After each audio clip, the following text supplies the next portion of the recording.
Hiljada je zašto, jedno je zato. Hiljada je posljedica, a jedan je uzrok. Neznanje Hristove nauke, a mi raspravljamo samo o posljedicama, ali se ne vraćamo uzroku. Ne da nam se. Šta bi trebalo da bude naš trud? Da steknemo dve navike. Jednu uklanjati se od zla i drugu činiti dobro. A o tome šta je dobro, a šta zlo, kazuje nam naša savest. Nepotpuno i nejasno, jer je grehom pomračena, a nauka Hristova potpuno i jasno. Šta traži od nas Gospod? Traži da, kao što su oltari naši uvek okrenuti ka dobru, da ostavljamo zlo iza leđa u senci, u ponoru zaborava, u tami bivšeg, a mi iz godine u godinu da se pružamo ka dobru, da čeznemo za dobrim, da govorimo o dobru, da činimo dobro. Kao što se sveća od sveće pali, tako i dobro delo od dobrog dela, veli sveti vladika Nikolaj Velimirović. Čovjek je kruna Božijeg stvaranja, slika Božja koja ima razum i slobodnu volju koju Gospod ne pozleđuje. Ograničen je sa svojih 5 prostih čula. Ograničeno vidi, čuje, osjeća, miriše, zna. I tako čovjek kao samostalan opredeljuje se da li će živjeti uzvišeno u duhu Božijeg zakona ili se povinovati stihi sveta, duhu vremena koji se protivi Božjoj nauci. A ne može se služiti dva gospodara. Ili će jednoga voleti, a drugoga mrzeti. A onaj koji najviše na svetu od svih nas voli nas je Gospod. I stiče se utisak da baš u ovoj svetinji osjećamo lepotu te ljubavi. Da su svetinje raj na zemlji, sve neverne tome dolaskom u Svete Trojice mogu jasno da se uvere. Ovaj manastir nalazi se na vrhu jedne kose na zapadnoj strani Ovčara. Sa mesta gde je podignut hram preko duboke klisure Zapadne Morave otkriva se pogled na krševite litice Kablara. Gotovo je nepojmljivo da se na ovoj stanovitoj planini nalazi plodno tle, gde je i manastir. U spokoju nenarušenog mira obitava ova svetinja. Usred divljine i tišine koja je potrebna za duboku i stalnu molitvu, manastir je tako prijatno uređen da svako ko se nađe u manastiru odmah pomisli: ovde nam je dobro biti.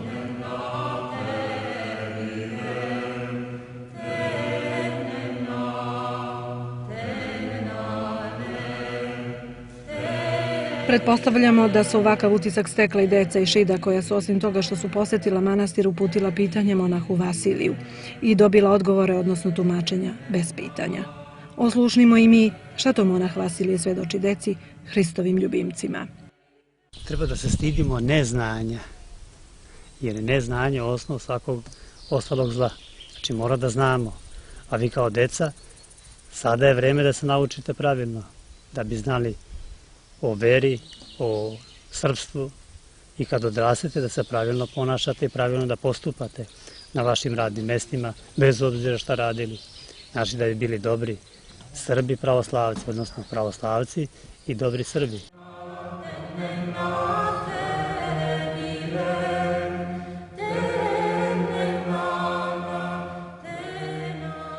Oče, zašto se pravoslavci krste ovako, a katolici ovako ne?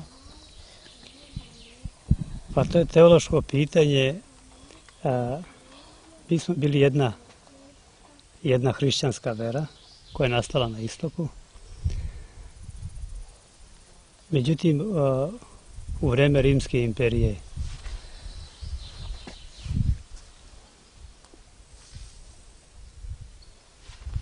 zapadni svet u 4. veku je Hristova crkva dobila slobodu za vreme svetog velikog cara Konstantina i carice Jelene. Oni su dali slobodu hrišćanima i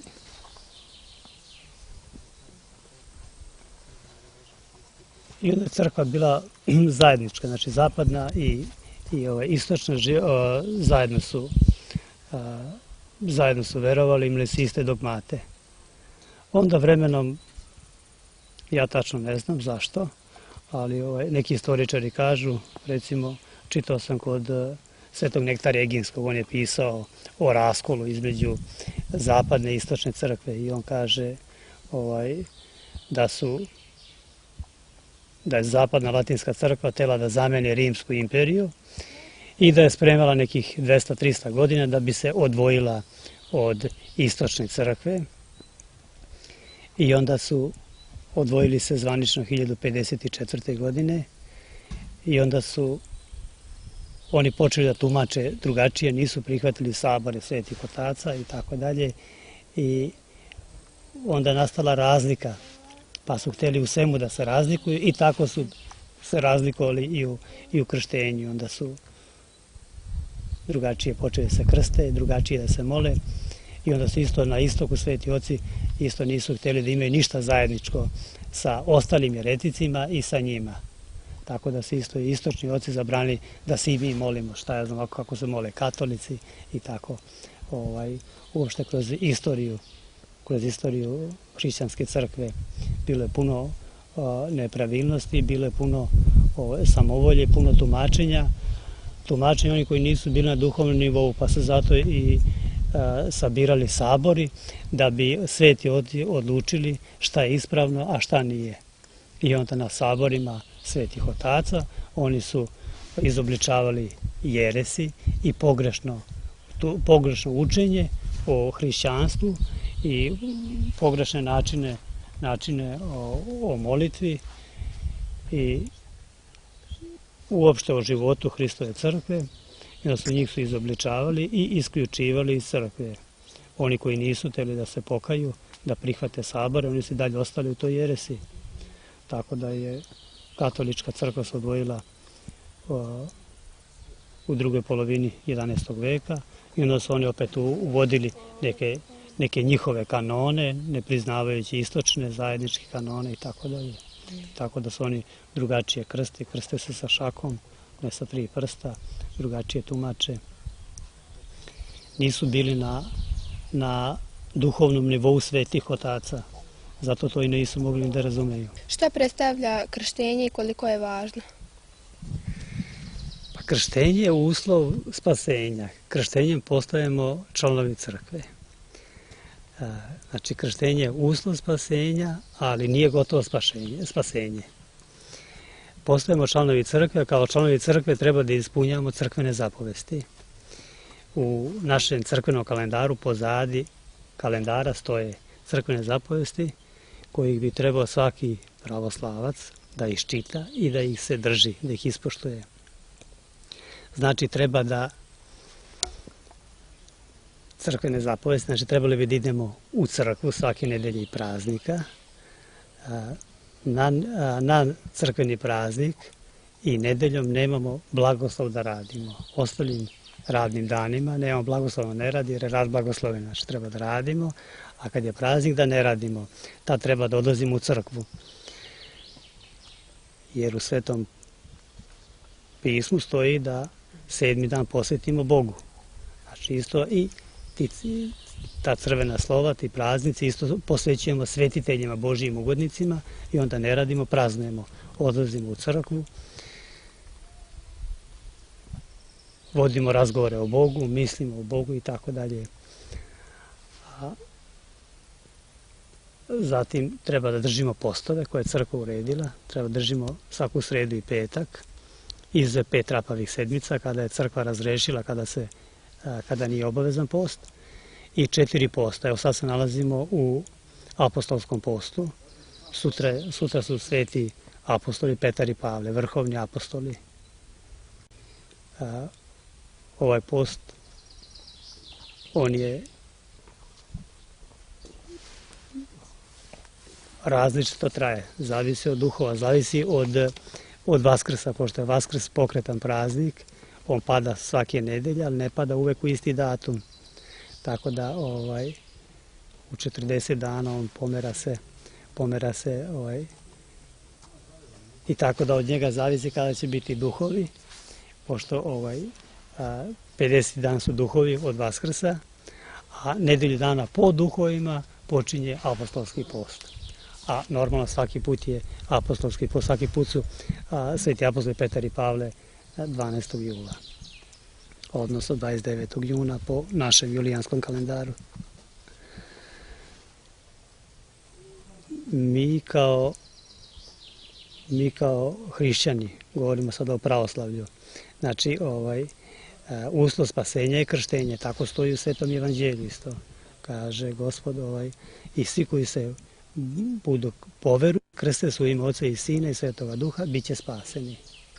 Tako je u crkvi ustrojeno da mora da se krstimo, znači krstimo se u ime Oca i Sina i Sveti Oci su napisali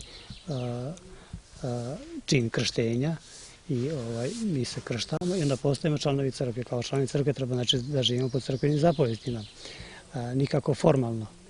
Znači mora da imamo molitveno pravilo, se molimo ujutru i uveče, neko kratko molitveno pravilo koje će nam dati naš sveštenik, naš parohijski sveštenik, koji je posrednik između nas i Boga. Znači u Srpskoj pravoslavnoj crkvi Srpska pravoslavna teritorija podeljena na eparhije, eparhije na namestništva, namestništva na parohije. I tako da nema ni jedne kuće srpske koja je ispuštena na srpskoj teritoriji, a da nije pokrivena Srpskom pravoslavnom crkvom. Znači, svaka parohija ima svog sveštenika i taj sveštenik je posrednik između svojih parohijana, on je taj pastir i odgovara pred Bogom za svoje parohijane. Znači, on svaki dom trebalo bi, mislim, onaj koji nasleđuje, on ga ne osvećuje, nego novi dom da osvešta, da osvešta zidanje novog doma, da u tom domu krštava decu, venčava mladence, čita molitve za zdravlje, da ispoveda, da pričešćuje, da seče kolač, svešta kolač i osveštava i druge stvari koje su potrebne u kući. I na kraju ove stvari koje dođe vreme da se presele u drugi život, u večnost, da njima vrši opelo i pomene i tako dalje. Znači, sve to obavlja parohijski sveštenik. Mi bi trebali da koristimo tu blagodat, jer to ne može svako da obavlja te sveštene radnje, nego samo onaj koji je rukopoložen kanonski od zvaničnog episkopa na toj svešteničkoj teritoriji. Znači, mi kao kršteni treba da imamo jedno molitveno pravilo, da se molimo u svom domu, ujutru i uveče, pre obroka, posle obroka, znači na molitvama da tražimo, posle da blagodarimo ako dobijemo ili ne i tako dalje, da postimo sredu i petak, da postimo 4 posta, da odlazimo nedeljom i praznicima u crkvu. Ako imamo vremena, može neki drugi dan i ako neka svečanija služba, opet odemo, ne moramo samo u našu crkvu, ali smo vezani za našu crkvu.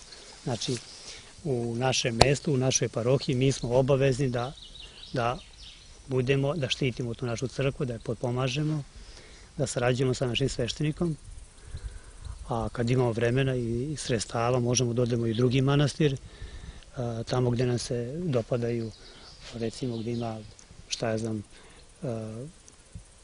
ima više duhovnika, pa možda nas zanima da čujemo i od njih nešto, pa odemo onda i kod njih da bi i od njih nešto čuli. Znači, postimo, molimo se Bogu, ispovedamo se, pričešćujemo se kod naših sveštenika, možemo na drugoj strani, ali samo ako dobijemo blagoslov od njega. I moramo tako da živimo u duhu crkve. Ako ne živimo u duhu crkve, jednostavno mi smo sebe u tom slučaju isključili iz crkve. Vreme nastanka ovog manastira je najvjerovatnije 15. odnosno 16. vek, mada neka istraživanja svedoče drugo vreme nastanka ove svetinje. Manastir Svete Trojice doživljavao je da zapusti, ali je imao i nekoliko značajnih obnova. Komisija kneza Miloša je 1836. godine imala zadatak da nabavi pismene podatke o postanku manastira u Srbiji, pa donosi zaključak da je manastir Trojice star koliko i Blagoveštenje, za koje se smatra da je iz 13. veka. Arhitektura hrama Svete Trojice predstavlja najlepše delo graditeljstva među ovčarsko-kablarskim manastirima. Posebnu vrednost celoj građevini daje kube sa bogato obrađenim prozorima. Portali manastira Svete Trojice spadaju u najlepše i potvrđuju visoku veštinu majstora i najbolje su očuvani. Osnova hrama sa đakonikom i proskomidijom u oltaru neodoljivo podsjeća na crkve iz takozvane Raške škole.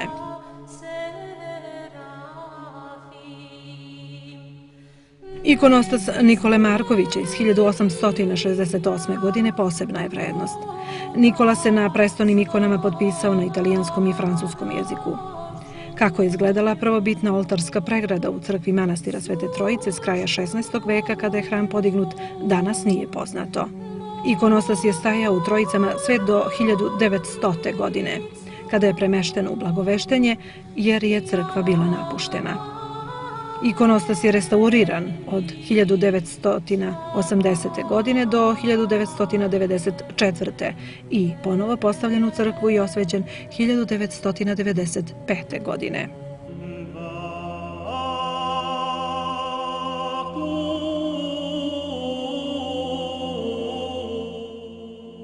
Crkva je obnavljana u više navrata dok konačno zbog svoje trošnosti nije zapustela 1896. godine.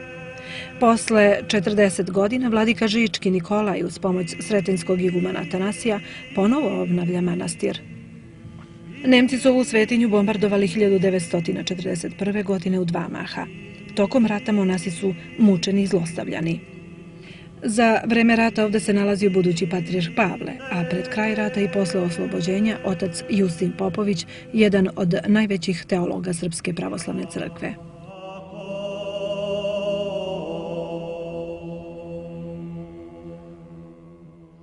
Manastir je posle rata sve do 1955. godine bio bez monaha.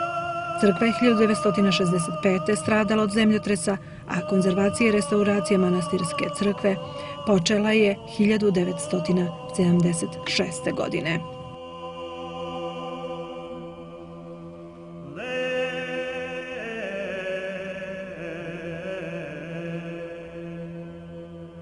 Novi konak koji i danas postoji severno od crkve kao primjer narodnog najmarstva podignut je 1844. godine.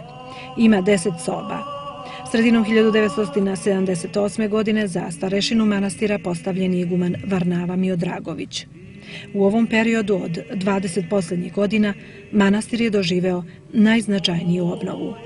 Sve je obnovljeno i lepo uređeno. Hram, porta, konac i novi zvonik, zimska kapela i uopšte sva ekonomija. Manastirska porta ograđena je zidom i urađen je prilazni put do ove svetinje. Svaka svetinja na zemlji je priča za sebe i raj na zemlji. Ako zaista želite da se i okom i uhom uverite u raj na zemlji, to je porta i manastir Svete Trojice podno Ovčara. Razgovaramo sa monahom ocem Vasilijem. Pomaže Bog, oče. Bog pomogao. Blagoslovite. Da Gospod Bog blagoslovi. Ne znam da li sam pogrešila što sam ovako izgovorila, ali uopšte čovek i teško da pronađe reč da opiše ono što u stvari svedoči o Bogu. Pa sigurno da niste pogrešili, vi vodite ovu emisiju, spremate te emisije i vi ipak imate neko predznanje šta bi trebali da pitate i šta bi trebali da kažete. To je vaš lično mišljenje, lični osjećaj i vi imate pravo da ga izrazite. Nekako za početak ovog razgovora naslov jedne knjige mi je privukao pažnju i da vas istovremeno upitam, kojem pored ostalo kaže da pravoslavni put je uzak put, ali put koji vodi u večan život. Molim vas jedan kratak komentar za naše gledaoce, da pokušamo i mi da razumemo taj naslov. Pa u Svetom pismu stoji da je Gospod rekao, propovedao je narodu kada je išao sa svojim učenicima u vreme njegove spasiteljne delatnosti, govorio da je uzani put i tesna vrata su koja vode u život večni. I malo ih je koji njime idu, a kaže široki put i široka vrata su gdje se živi u slastima, vodi u propast i mnogo ih je koji njime idu. Pa sad slobodan izbor. Svi mi imamo slobodan izbor, Gospod nam ostavio slobodnu volju i mi se tako i ponašamo. Ali u toj slobodi postoji postoji obmana. I sad sveti oci su rekli da je srednji put carski put.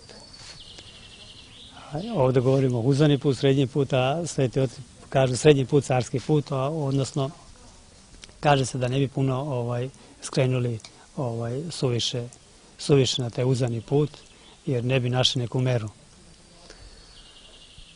Tako da ne bi pali u prelest i da ne bi preterali i izginuli na tom putu, a taj put treba da nas vodi u život večni. Hrišćanska vera treba da bude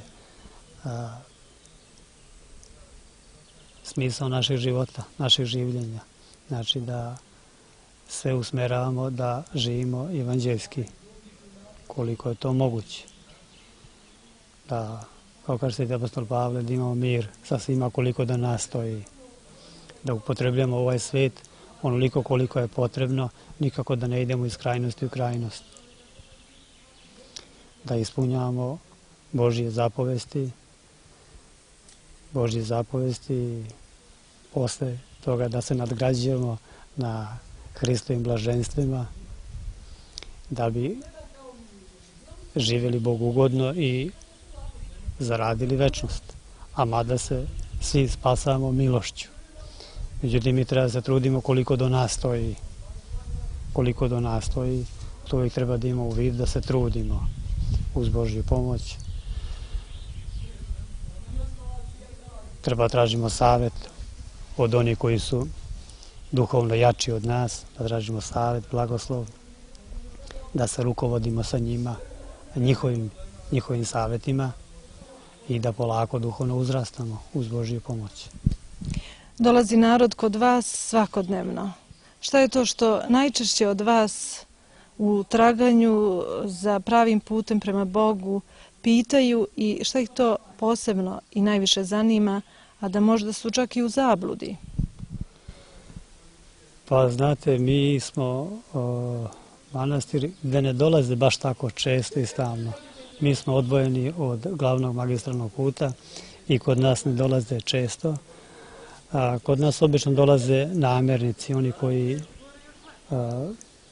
vole svetinje i koji su čuli da postoji jedan lep manastir u šumi i dođu da ga obiđu. Znači dolaze i različiti posetioci, ne samo vernici. I ne dolaze samo sa nekim pitanjima. Mnogi dolaze da vide tu svećinu, da se prošetaju, da slikaju. Većina je takvih. A oni koji traže duhovnike,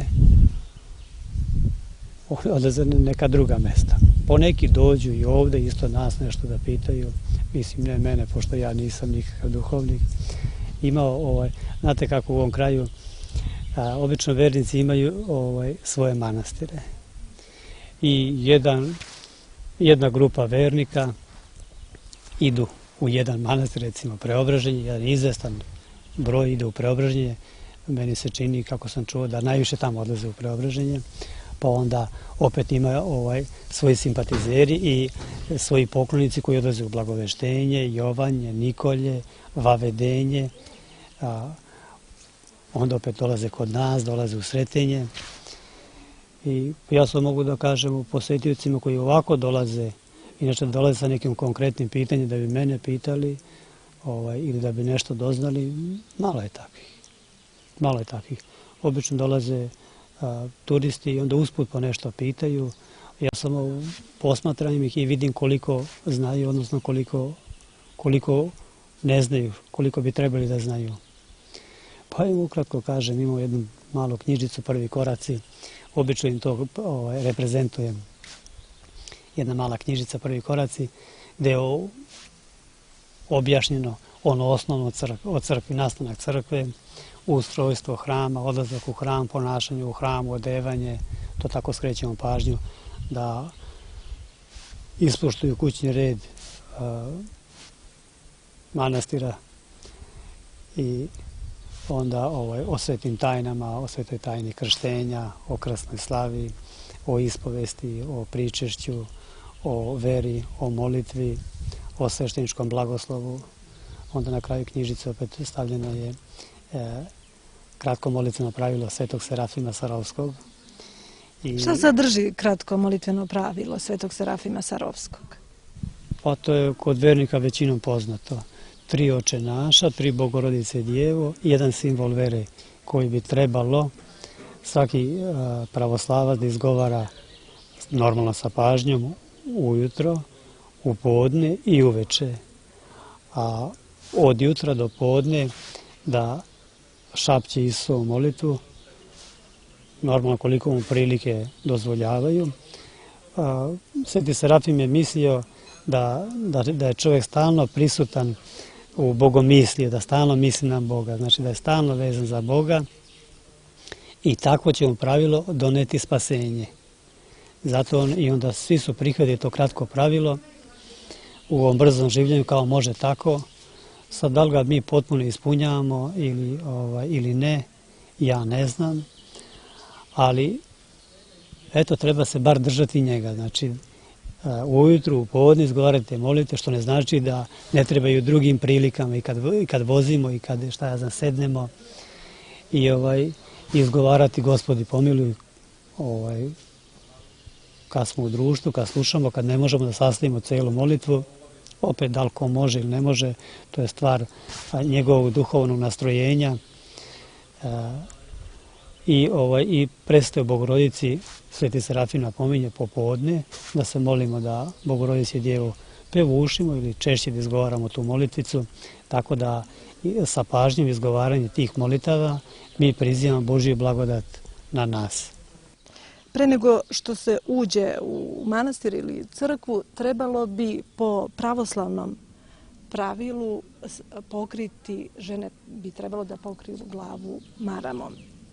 Međutim, sada dok vodimo razgovor sa ocem Vasilijem, u želji da i vama, poštovani gledaoci, udovoljimo i da pritom budemo na neki način mudri, razgovor vodimo bez marame. Koliko u tome grešim, pitamo oca Vasilija.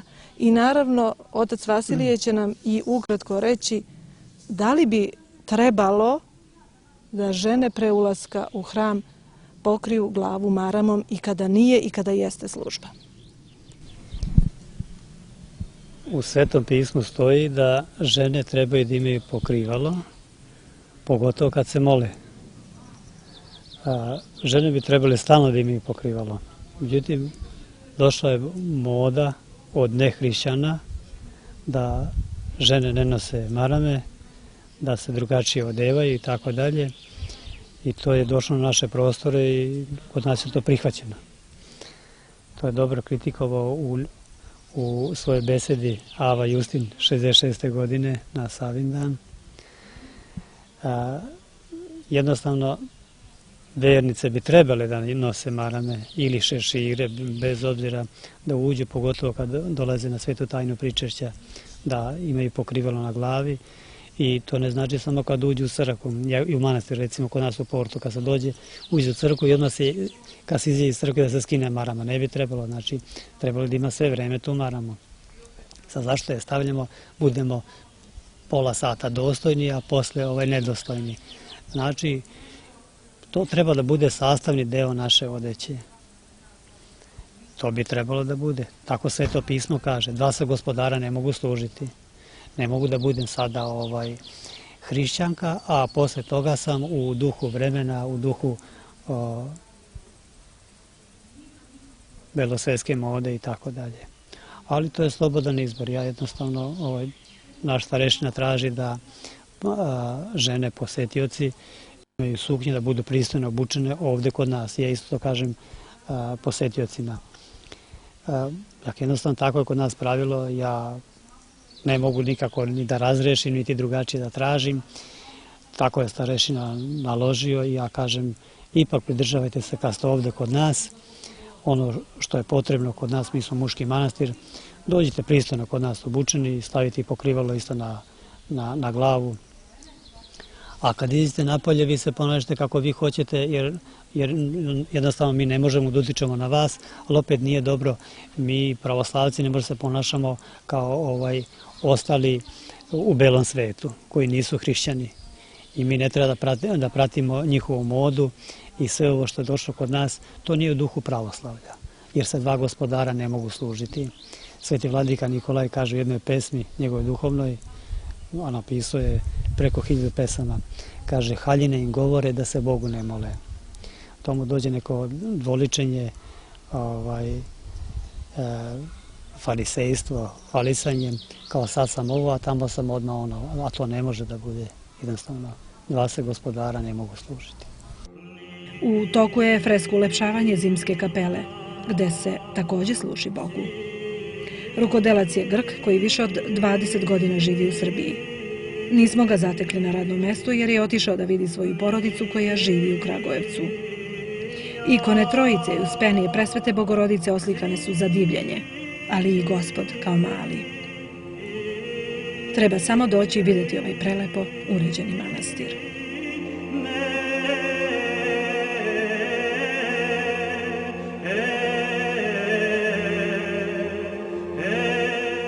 Poklonike i posetioce manastira pre svega očekuje neponovljiv doživljaj u susretu sa lepotom koja se izražava u simfoniji onoga što je Bog darovao i vredne ruke monaha stvorile. Gotovo je nepojmljivo da to licno ruku toliko stvore, izgrade, sagrade, neguju, paze i čuvaju. Pre svega veru iznad svega i manastirska dobra posle svega. Zapravo čitav ovaj prostor je svetinja u svetinjama, monaški gradić nad gradom. Prirodni i ostali uslovi im omogućavaju da žive od plodova svoga rada. Imaju mesto prikladno za proizvodnju povrća, svoju pekaru takođe. Jednom u 20 dana umese oko 50 hlebova i speku u svojoj pekari i pokretnu prodavnicu ikona koje najčešće monasi ove svetinje prave i kaširaju. Ekipa televizije Čačak baš se zatekla kada monasi pronose manastirskom portom bele vekne od kuhinje do pekare.